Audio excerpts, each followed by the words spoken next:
Welcome back na naman dito sa aking channel. Panibagong araw, panibagong video na naman tayo ngayon.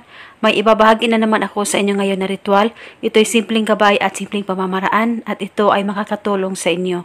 At kung bago sa channel ko, ayaw nyo pong kalimutang mag-subscribe at pindutin ang notification bell para palagi kayong updated sa mga bago kong videos. Gawin itong simpleng pamamaraan na ibabahagi ko sa inyo nang sa ganon, ikaw lamang palagi ang iisipin at ikaw lang palagi ang laman ng kanyang isipan. Lalong-lalo na malayo kayo sa isa't isa.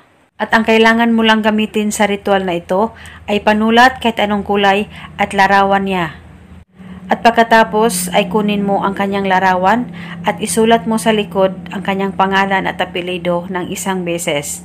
At pagkatapos mo ng sulatan ito, hawakan mo ang larawan niya, titigan mo ito ng maigi, mag-focus ka at mag-concentrate at ibulong mo lamang ito habang ikaw ay nakatitig sa larawan niya.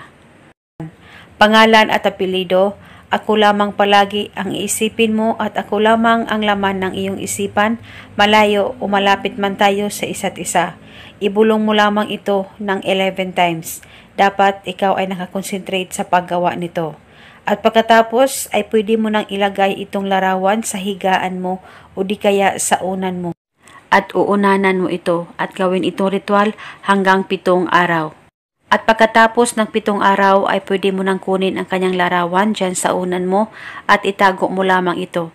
At kung gusto mo na hayaan mo na dyan sa unan mo ay wala pong problema.